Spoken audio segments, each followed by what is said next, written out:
ధనుర్మాసం పురస్కరించుకుని జగిత్యాల జిల్లా కేంద్రంలోని పలు ఆలయాలు భక్తులతో కిటకిటలాడాయి. ఉదయపురం నుండి భక్తులు ఆలయానికి చేరుకుని మూలమూర్తులను దర్శించుకున్నారు. వైష్ణవ ఆలయాల్లో తిరుప్పావై పాశురాలు పఠించారు. బ్రాహ్మణ వీధి అరహరాలయంలో అఖిల బ్రాహ్మణ సేవా సంఘం గౌరవాధ్యక్షులు కంజర్ల అనంతాచార్యచే శ్రీ వేణుగోపాల స్వామి ఆలయంలో ఆలయ అర్చకులచే ధనుర్మాస పూజలు నిర్వహించారు. విచేసిన భక్తులకు తీర్థ ప్రసాద వితరణ చేశారు. ఇదిలా ఉండగా ఆర్ద్ర నక్షత్రాన్ని పురస్కరించుకుని స్థానిక మల్లేశ్వర స్వామి ఆలయంలో భక్తులు స్వహస్తాలతో పంచామృత అభిషేకాలు నిర్వహించారు. ఆలయ ప్రధాన అర్చకులు సిరిసిల్ల పాల్సార్ శర్మ నేతృత్వంలో పంచామృత అభిషేకాలు నిర్వహించారు. శివనామస్మరణతో ఆలయమంతా మారుమోగింది. విచేసిన భక్తులకు తీర్థ ప్రసాద వితరణ మదాశీర్వచనం చేశారు.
పుష్ప దక్షిణ నిజోపయామి మంగళ నీరాంజన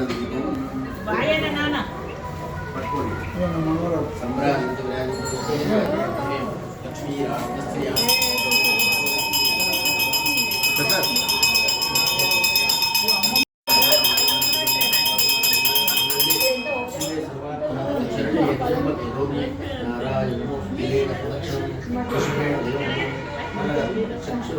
ఒకసారి చందన ఆరోగ్య తీసుకున్నాం చిన్నదానికి అయ్యారు చిన్నది చిన్నది చిన్న పాప సార్మీ సార్మీ